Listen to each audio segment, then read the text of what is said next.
Jamendo.com.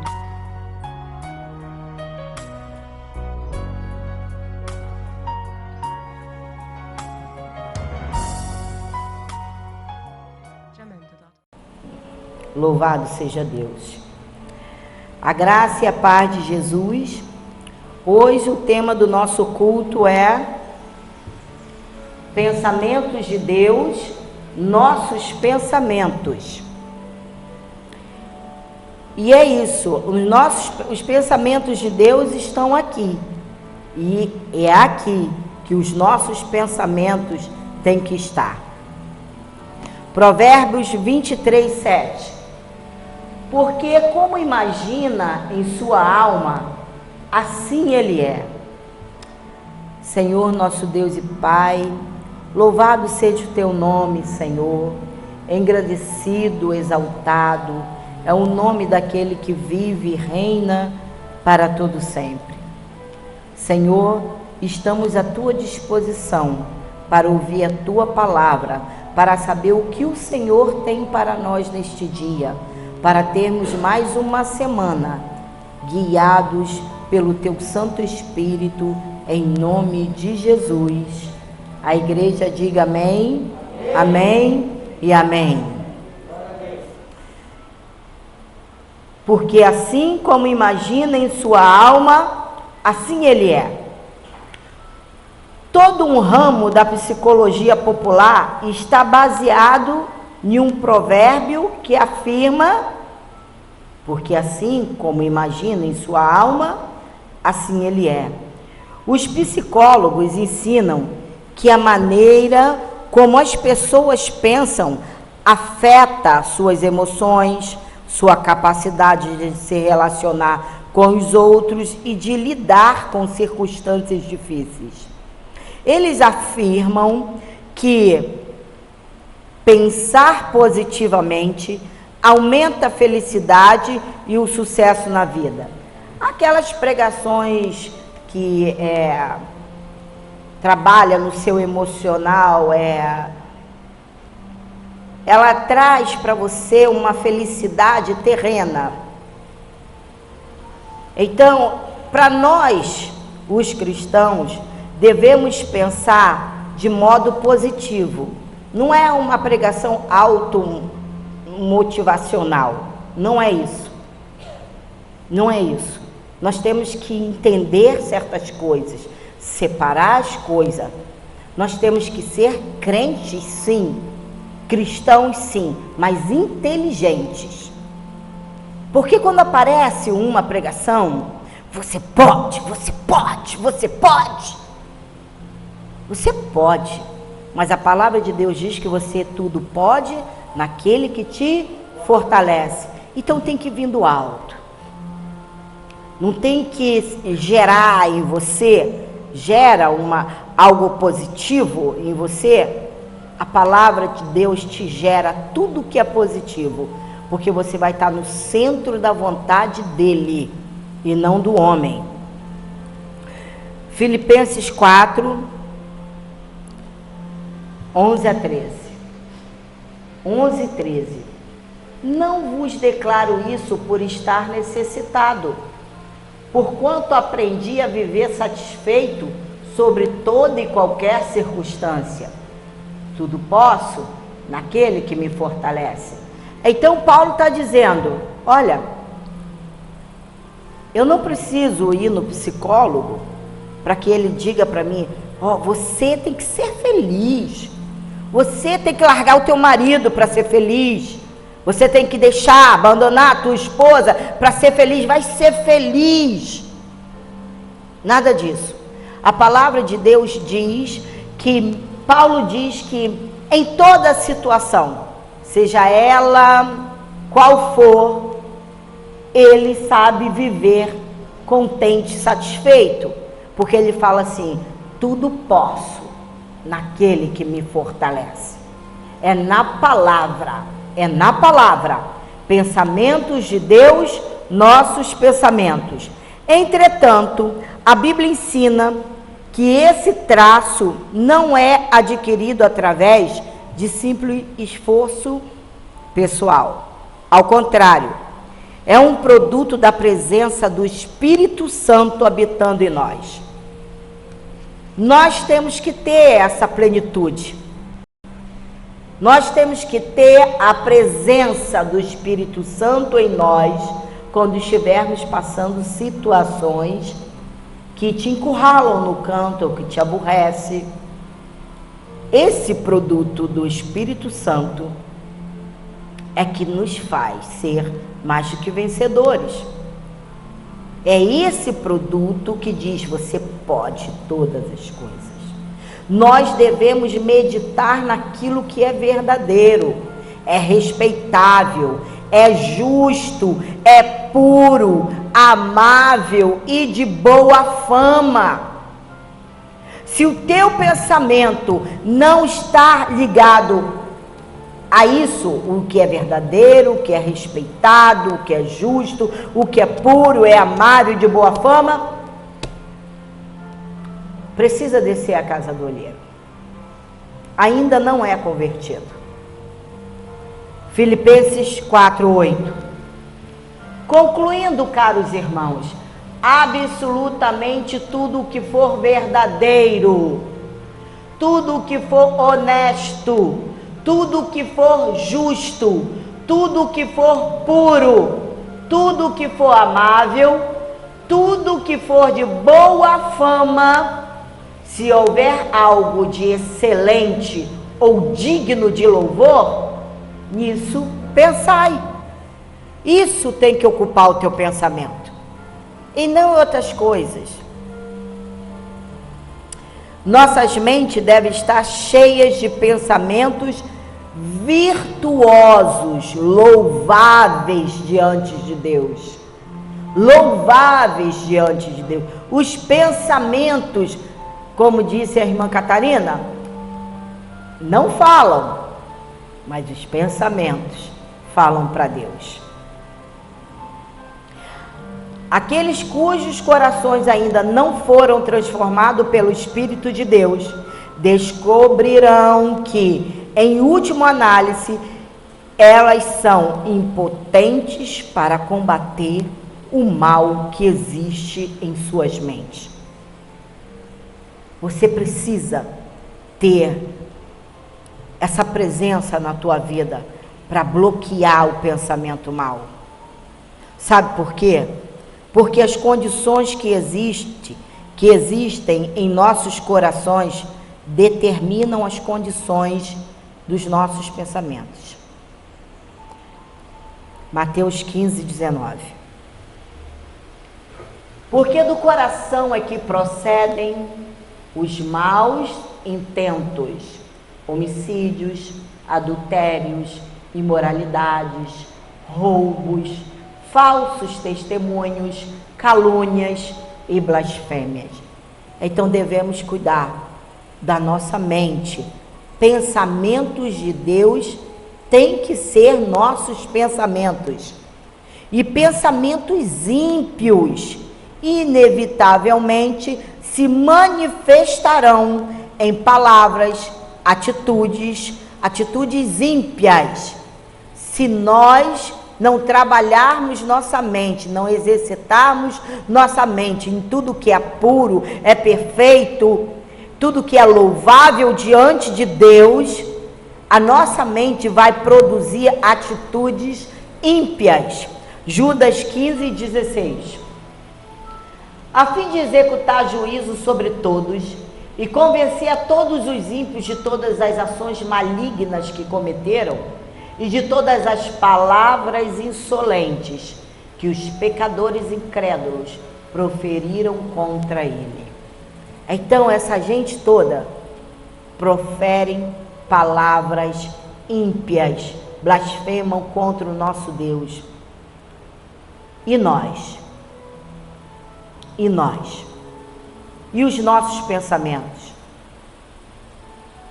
E os nossos pensamentos glorificam a Deus? Mas ai, é difícil, mas a gente consegue, porque a Bíblia diz que a gente consegue.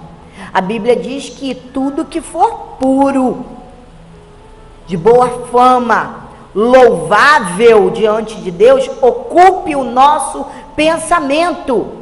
Então agora não adianta nada você sair daqui, ouvir a palavra e chegar em casa e começar a blasfemar contra Deus, falar mal do ministério, falar mal da liderança, falar mal do irmão. Não adianta. Você tem que trabalhar a tua mente nas coisas do alto. Quem vai ter benefício com isso é você. Você terá esse benefício. Olhando para o teu irmão, você vê tudo que é errado do teu irmão.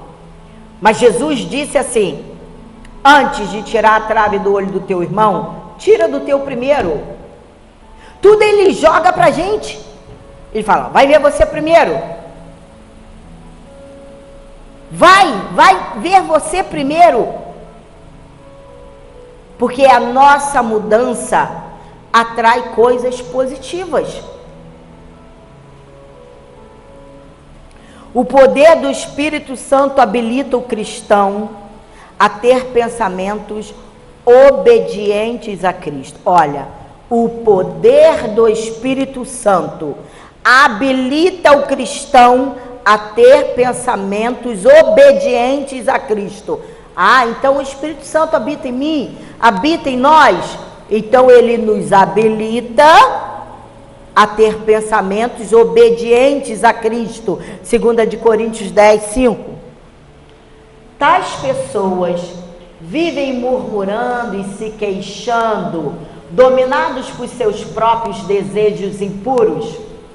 Sua boca proclama arrogância e usam de adulação para conquistar seus objetivos. Vamos pensar aí nesse versículo. Vamos pensar, isso é muito sério. A pensar e falar verdadeiramente e agir de modo positivo. De modo positivo. Você não precisa ir no psicólogo. Você pode até ir. Mas até aqueles que dizem que é cristão estão falando como se fossem ímpios. O primeiro passo para superar problemas, sejam eles de ordem física, emocional ou espiritual, é admitir que precisamos e desejamos uma mudança. Vou repetir. O primeiro passo para superar problemas, sejam eles de ordem física, emocional ou espiritual, é admitir que precisamos e desejamos uma mudança. Todo dia nós precisamos de mudança. Todos os dias. Não quer dizer que você, como dizem por aí, tem que ser um crente bobão. Não é isso não, irmãos. Não é isso não. Nós temos que ter discernimento. E discernimento Deus dá. É só pedir, que Ele dá. Jesus fez uma pergunta muito importante ao homem deitado ao lado do tanque de Betesda, que estava enfermo havia 38 anos. Esse homem estava enfermo. Queres ser curado? Foi o que Jesus falou. Queres ser curado? Eu não coloquei aqui, mas se você quiser ler essa passagem com calma, está em João 5, de 1 a 15. E ele disse: queres ser curado? Em outras palavras, Jesus estava perguntando: você se importa o bastante com o seu problema para fazer algo a respeito dele? Mesmo que exija da sua parte algum tipo de ação, esforço, sacrifício ou até mesmo sofrimento? Essa é a pergunta nesta manhã. E foi a pergunta que Jesus fez para aquele homem. E como é de costume de muitos necessitados, esse homem respondeu ao Senhor com autocomiseração. Sabe, aqueles irmãos que ficam, porque eu, Deus não faz nada por mim, Ah, meu Deus, coitada de mim, coitado de mim, será que ele abençoa mais aquela fulano, aquele beltrano do que eu? Oh, meu Deus, você está disposto a passar esforço, sacrifício ou até mesmo sofrimento para mudar e ter uma vida transformada diante de Jesus, aos pés de Cristo? Ainda há tempo, estamos vivos, porque saindo daqui, iremos prestar conta ao Rei da Glória, ao Juiz dos juízes. E o teu esforço, ele tem grande galardão. Quando Jesus vê que precisamos de ajuda e envia alguém disposto a nos ajudar, será que agimos como mártires? Eu estou precisando de ajuda. Aí eu vou conversar com uma irmã. Aí eu faço o quê? Olha, irmã, eu estou passando isso. Como eu sei que eu posso confiar em você, porque a Bíblia diz que nós devemos conversar com alguém confiável. Então, é assim, mas coitada de mim. Olha, eu não roubo, eu não mato, eu não me prostituo. Nossa, eu faço a obra de Deus, por que será que eu estou passando por isso? Eu não posso me fazer de mártir. Eu posso sim conversar com a pessoa e juntos nós orarmos para saber o porquê que estamos passando isso. E o que eu devo fazer para melhorar aquilo?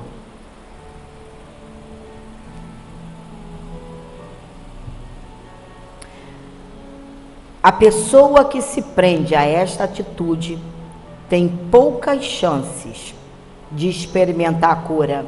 Muito pouco. Está sempre murmurando, está sempre reclamando, está sempre com síndrome de coitado. Tem pouca chance de experimentar a cura. Porque Jesus é gracioso e conhece nossos desejos mais secretos. Ele muitas vezes passa por cima do nosso choro e autocomiseração e nos testa dentro daquela situação. E ele diz: levanta-te, levanta-se. Ele diz: pegue o seu problema e siga em frente. Ele diz: levanta-se. Não espere que outros sintam pena de você. Ou, mas se fulano pudesse fazer isso, nossa, se fulano pudesse fazer isso, levante-se. Fulano não vai fazer porque Deus não botou no coração dele para fazer, pronto. Se você precisa de um toque do Senhor, pergunte a si mesmo se está tão ansioso para ser transformado, que está disposto a fazer alguma coisa para mudar a sua situação. Pergunte, você está disposto? Está ansioso? Está ansioso para fazer a vontade do Pai? Quando Deus vê que somos obedientes à vontade dEle, estamos dispostos a fazer o que for necessário para sermos curados. Ele nos envia o socorro de Jesus por meio de uma pessoa, de um versículo de sua palavra ou um novo pensamento na nossa mente.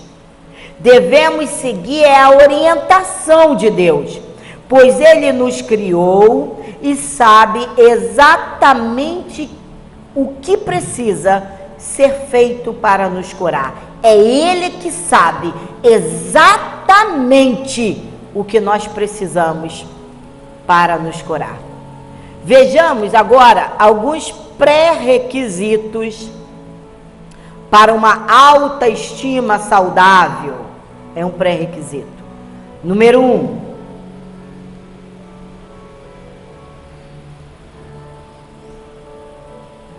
Não.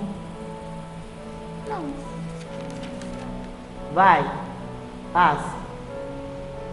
Isso. Número 1, reconheça a necessidade de um Salvador. Isaías 53:6. Em verdade, todos nós, tal como ovelhas perdidas, andamos errantes. Cada ser humano tomou o seu próprio caminho, e o Senhor fez cair sobre ele a iniquidade de todos nós. Nós temos a necessidade de um Salvador. 2, aceite estar no amado. Efésios 1:6. Para o louvor da sua gloriosa graça, a qual nos outorgou gratuitamente no amado. Nós temos essa graça gloriosa. E Romanos 8:1 fala: portanto, agora não há nenhuma condenação para os que estão em Cristo Jesus. 3, avance no plano de Deus na sua vida. Filipenses 3:13-14. Irmãos, não penso que eu mesmo já o tenha conquistado, mas tomo a seguinte atitude: esquecendo-me das coisas que para trás ficam e avançando para as que estão diante de mim, apresso-me em direção ao alvo, a fim de ganhar o prêmio da convocação celestial de Deus em Cristo Jesus. Ele está falando, avance no plano de Deus. Avance no plano de Deus. Queira ser transformado, queira ser moldado. 4, tenha uma visão realista de si mesmo. Romanos 12:3 diz: porquanto pela graça que me foi concedida, exorto cada um dentre vós que não considere a si mesmos além do que convém, mas ao contrário, tenha uma autoimagem equilibrada, de acordo com a medida da fé que Deus lhe proporcionou. O que quer dizer isso? Quer dizer que muitos gostam de aparecer, que muitos gostam de se valorizar demais, e Paulo diz: não convém além daquilo que é. Não pode ser, tem que ser uma autoimagem equilibrada. Porque eu faço. Sabe aquela coisa de querer glória humana? O nosso ministério não trabalha com glória humana. Não pode. Nós temos que diminuir para Cristo. Cristo em nós é a esperança da glória. Porque se nós trabalharmos dessa forma, nós não alcançaremos o céu, porque a glória é dele. 5, evite se comparar com outras pessoas. 2 de Coríntios 10:12. Pois não ousamos igualar-nos ou compararmos-nos com alguns que se recomendam a si mesmos. Entretanto, estes, medindo-se e comparando-se entre si, demonstram quão faltos de sabedoria são. Agora nós vamos falar de característica de alguém que possui uma autoestima saudável. Essas características de alguém em Cristo Jesus que possui uma autoestima saudável. 1. Descansa sob a propriedade. 1 de Coríntios 3,16. Não sabeis que sois santuários de Deus e que o seu Espírito habita em vós? Primeira característica de alguém que tenha autoestima saudável. 2. Submeta-se à ser feitura de Deus. Efésios 2:10. Pois somos criação de Deus, realizada em Cristo Jesus, para vivermos em boas obras, as quais Deus preparou no passado para que nós as praticássemos hoje. 3.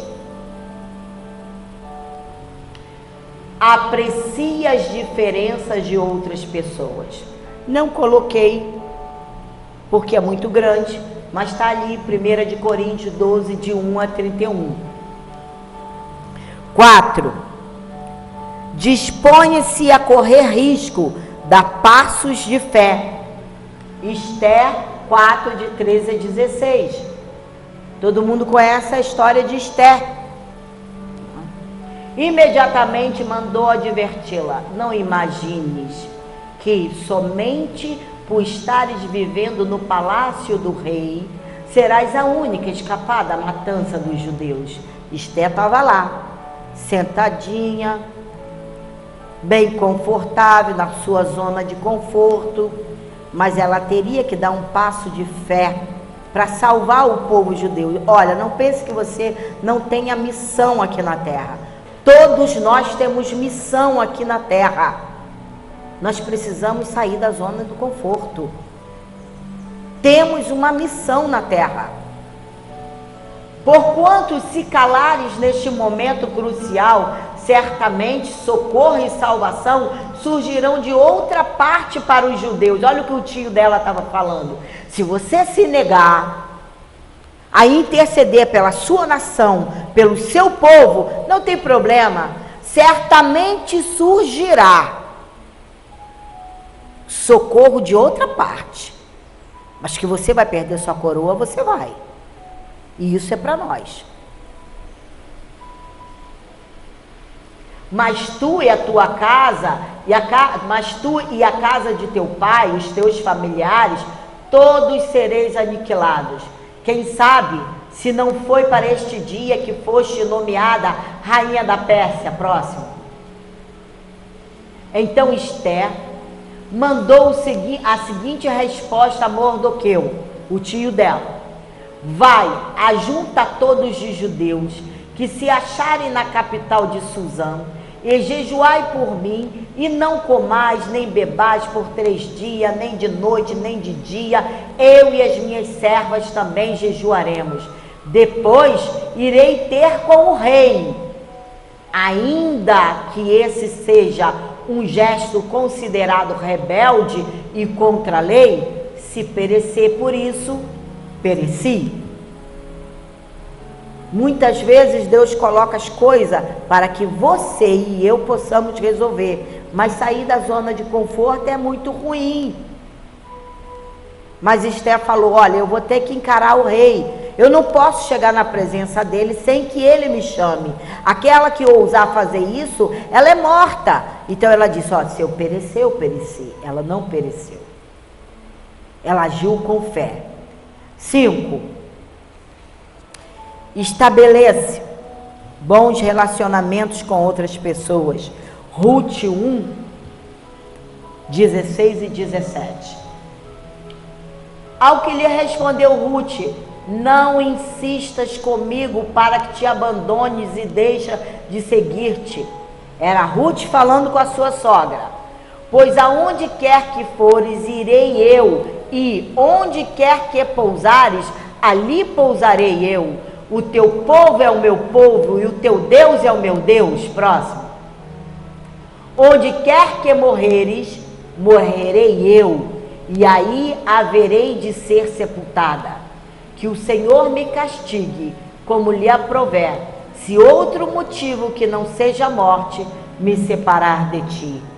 Ruth tinha um bom relacionamento com a sogra dela, e ela fez esse voto diante de Deus. Deus não atribui valor ao ser humano como nós. Ele olha para o coração, enquanto temos a tendência de olhar apenas para a aparência exterior. Olha que nós temos, hein? Nossa, fulaninho é feio. Como é feio, você viu? O pé daquela irmã, o calcanhar está todo rachado.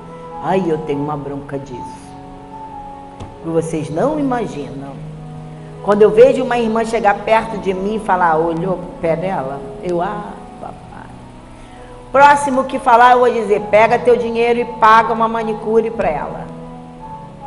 Porque é feio. É muito feio. Nós olhamos a aparência, mas Deus olha o coração. Problema do calcanhar da irmã, o problema é dela, o calcanhar é dela. Fulaninho é feio, deixa ele feio. ele não bate muito bem da cabeça. Problema, Deus está cuidando dele. 1 de Samuel 16:7. Entretanto, o Senhor assegurou a Samuel: não te impressione diante da aparência, nem da estatura desse homem, pois eu o rejeitei. Eis que Deus enxerga não como o ser humano vê, porquanto o homem julga e toma em elevada consideração a aparência, mas o Senhor sonda os corações. 1 de Pedro 3, de 3 a 4. Portanto, o que vos torna belas e admiráveis não devem ser os enfeites exteriores, como as tranças do cabelo, as finas joias de ouro ou o luxo dos vestidos. Pelo contrário, esteja em vosso ser interior, que não se desvanece, toda a beleza que se revela mediante um espírito amável e cordato, o que é de grande valor na presença de Deus. Nós devemos estar sempre lendo a Bíblia, que nos preocupamos com nossa aparência, com o que nós vamos vestir. Cada evento é uma roupa. Tenho que comprar isso, tenho que comprar aquilo. Mas e o seu coração, como está vestido? Diz para mim. Como está vestido o teu coração? Sabe qual é o cerne de uma autoestima saudável? É reconhecer que o nosso ser deve ser visto como para a glória de Deus. É isso, amado. O nosso ser, nós devemos reconhecer que o nosso ser deve ser visto como para a glória de Deus e não importa mais a ninguém. Esse é o cerne de uma autoestima. Podemos mais precisamente dizer que dentro de cada cristão deve haver um Deus estima, que aceita a sua condição de vida, qualquer que seja ela. Devemos estar dispostos a transformar fraquezas em forças quando possível. E quando não for, desejamos procurar oportunidade para que Deus seja glorificado, até mesmo em nossos fracassos e sofrimento. Ouçam, Deus não comete erros e nunca termina a obra em nós. À medida que continua a nos aperfeiçoar e edificar, ajudando cada melhor a alcançar seu potencial máximo. Então ele não comete erros. Ele tem te dado o suficiente para viver. Olha, amados, nosso ministério tem lutado contra esse evangelho da teologia da prosperidade, porque isso te tira do foco de Deus, porque ele tem te dado o que você precisa, você apenas tem que saber administrar. Se acabar, acabou, a culpa não é de Deus, você tem que saber administrar. Esse lixo de só pensar no que é terreno te leva a pensar e a blasfemar contra Deus, de que Deus não olha por você e que Ele comete erros. E não é assim. Não é dessa forma. Deus tem nos abençoado com toda sorte de bênçãos. Ele tem. Enquanto nós vivíamos naquele evangelho do só me dá, como que eles falavam? Como eu também falava. Posso tudo naquele que me fortalece. Eu chamo a existência. Quem chama a existência? Quem somos nós para chamar a existência? Meros homens humanos que hoje nós estamos vivos, mas quando a senha é chamada, é anunciada, barro. Aí a erva secou, acabou-se a sua glória. É o Deus da vida, nunca deixou nos faltar nada. Enquanto nós vivíamos aquele evangelho da teologia da prosperidade, você alcançou o quê? Você deixou de alcançar a glória de Deus, a ter comunhão com Ele, a andar no Espírito, sabe? Deixou de louvá-lo com a tua alma, com o teu coração, com a tua boca. 1 de Pedro 5,10.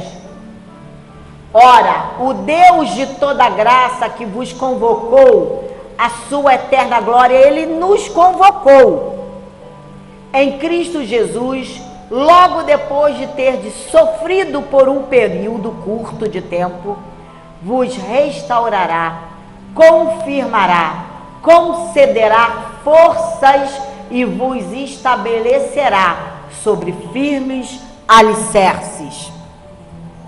Ele não é homem para que minta, nem filho do homem para que se arrependa. Tendo ele prometido, certamente cumprirá. Mas há um processo na nossa vida de crescimento espiritual. Negativas podem ser transformadas em afirmativas, tragédias em triunfos, com o toque do Salvador.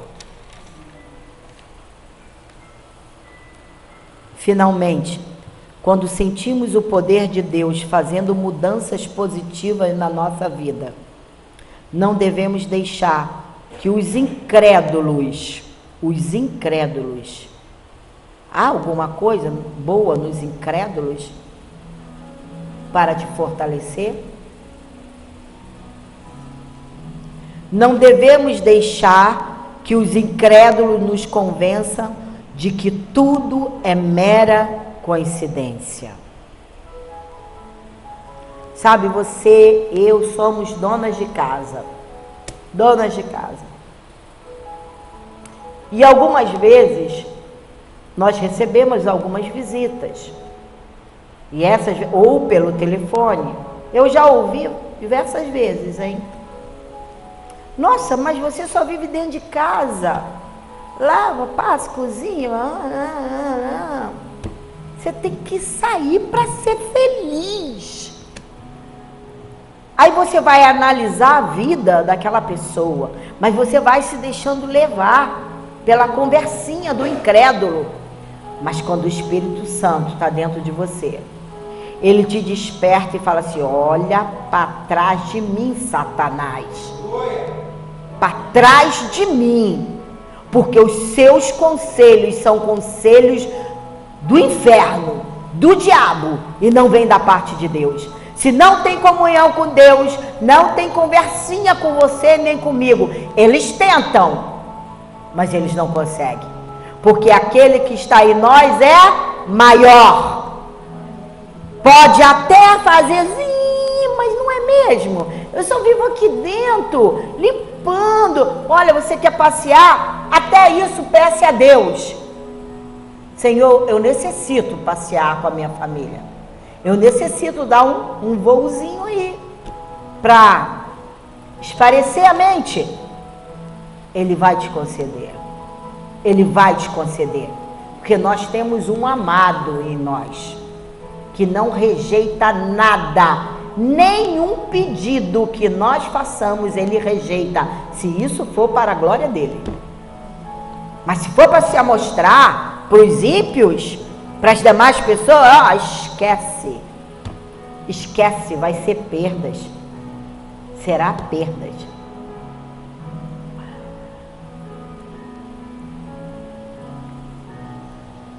Devemos permanecer firme e nos afastar para longe, como fez o homem carregando sua cama, respondendo simplesmente. Lembra dessa passagem do homem que carregava o leito, seu leito, sua cama, que foi correndo até Jesus e entrou pelo telhado e falou: Jesus, me cura! Aí Jesus olhou: olha, nunca vi fé tamanha, seja curado. Esse homem só respondeu uma coisa para os incrédulos: Jesus me curou. Só isso. Não entrou em detalhe nenhum, não. Fui um processo, saí caminhando, fui lá, abri o telhadinho, desci com a minha cama lá, meus amigos, meus companheiros me segurando, e ele olhou para mim. Não, ele não teve conversa com os incrédulos. Ele disse: Jesus me curou. E bastou. E bastou. A autoestima adequada para um seguidor de Cristo é uma questão de reconhecer a si mesmo e confrontar a sua humanidade. Você tem que confrontar a sua humanidade. Eu confronto a minha todo dia. Não dá vontade de confrontar não, tá? Porque a vontade é fazer aquilo que a carne da gente quer. Mas a nossa humanidade tem que ser confrontada todos os dias, incluindo a tendência ao pecado, o desagarrar-se. O que você tem no teu coração? Quais são suas vontades? Se teu olho te faz tropeçar, arranque. Você tem que desagarrar dessa sua humanidade. Eu tenho que me desagarrar da minha humanidade, incluindo as tendências ao pecado. Desgarrar-se. 1 de Pedro 2, 25. Afinal, vivias como ovelhas desgarradas, porém agora foste convertidos ao pastor e bispo de vossas almas. Nós fomos convertidos. Eu quero lhe falar de um personagem da Bíblia. Nós já estamos no final da pregação. E essa mulher é uma mulher favorecida. Quem é? Quem é a mulher favorecida na Bíblia? Você pode estar pensando assim: Maria. Sim, a mais alta favorecida da Bíblia. Mas existiu uma mulher muito favorecida na Bíblia. E essa era a mulher de Ló. Mas essa não morreu como uma estátua de sal? Sim, morreu. Mas ela era muito favorecida. Eu vou chamar a tua atenção para que você fique preso a essa ilustração. Fique preso. Não durma no teu lugar. Não cochile, não se desvie com o celular, nada disso. A mulher de Ló era uma mulher favorecida. Sabe como? Ela era mulher do sobrinho de Abraão. Quando Abraão recebeu as promessas pela primeira vez, a mulher de Ló provavelmente estava lá. Quando ele edificou um altar próximo à sua tenda entre Betel e Ai, é provável que ela estivesse lá. Que Ló andava sempre coladinho com seu tio. Quando seu marido foi levado cativo por Quedorlaomer, que nome lindo. Então, se meu neto for homem que vem aí, por favor, coloque esse nome. Quedorlaomer. Então, quando seu marido foi levado cativo por esse fulano aqui e libertado através da intervenção de Deus, ela estava lá. Então, ela viu toda a ação. Quando Melquisedeque, rei de Salém, veio ao encontro de Abraão, trazendo-lhe pão e vinho, ela estava lá. Quando os anjos chegaram a Sodoma e advertiram seu marido a fugir, ela os viu, ela viu os próprios anjos. Quando eles os tomaram pela mão e os guiaram para fora da cidade, ela estava entre os que eles ajudaram a escapar. Digo uma vez mais, esses não foram privilégios insignificantes, foram? Não foram.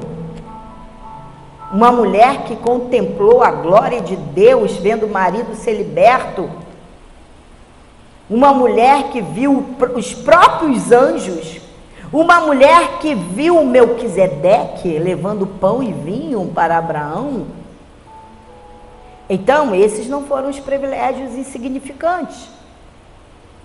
Ainda assim, que efeito esses privilégios produziram no coração da esposa de Ló?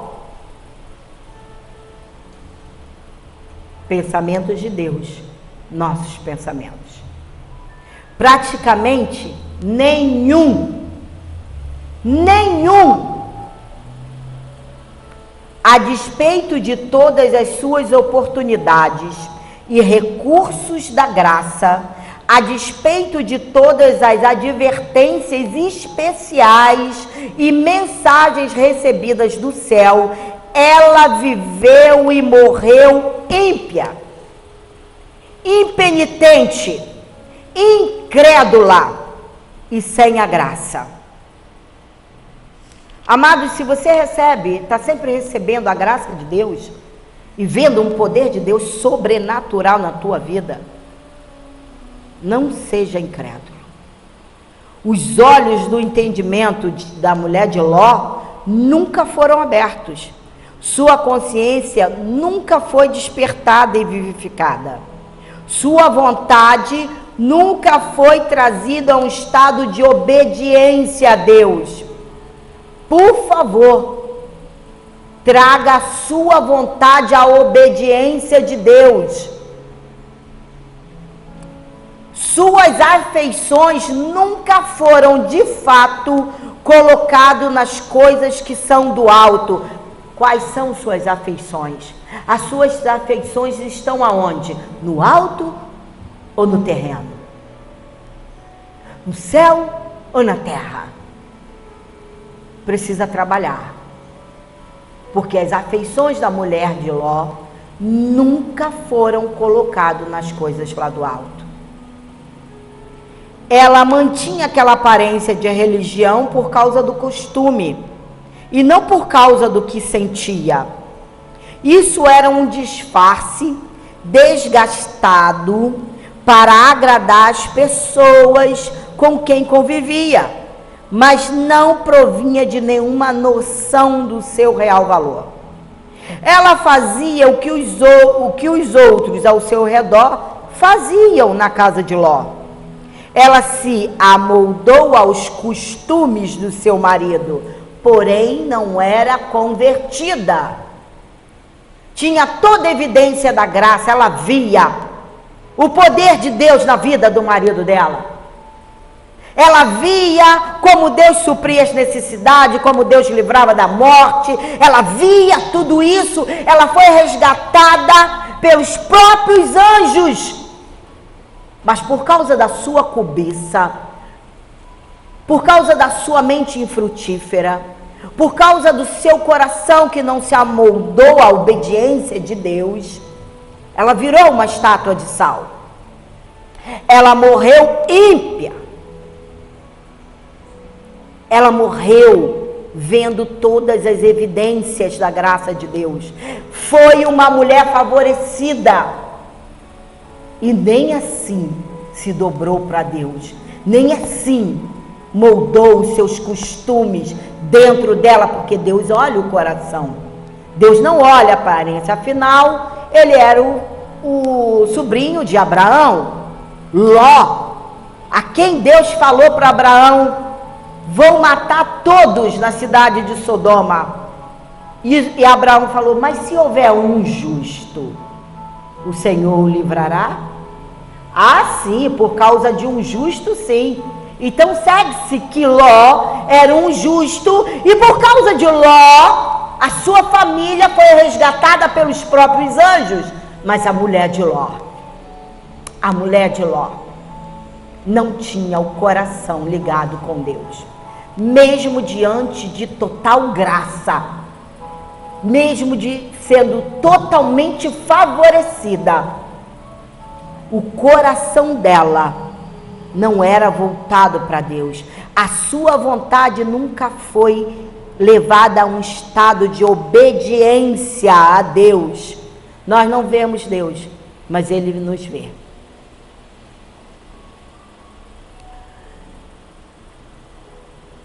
Ela não fez nenhuma oposição à religião dele. Ela vivia do lado dele como se fosse uma convertida. Ela se entregou passivamente para seguir os passos dele, porque era interessante ter vida boa. Mas, entretanto, não se amoldava ao Espírito de Deus. Mas em todo esse tempo, aos olhos de Deus, o seu coração estava em pecado. O seu coração estava em pecado. Cuidemos do nosso coração, dos nossos pensamentos. O mundo estava em seu coração. E o seu coração estava no mundo. Nesta condição foi que ela viveu e nesta condição que ela morreu. Por isso, eu alerto a igreja mais uma vez: parem de murmurar, vivifica sua consciência à vontade de Deus, à obediência de Deus. Vós sois muito favorecidos, não tem do que reclamar. Não viva impiamente, tire esse pecado do seu coração. Amém? O sangue da igreja não está sobre meus ombros, porque quando Deus fala algo dessa natureza, é para ser falado, e é para ser obedecido. Desperta, igreja. Desperta.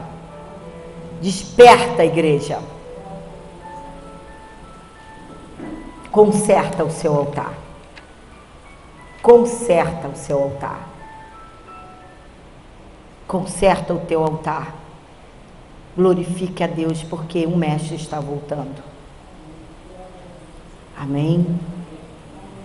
Então, vamos louvar o Senhor.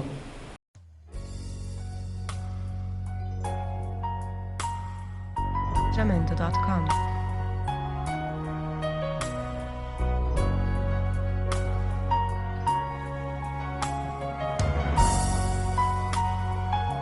Jamendo.com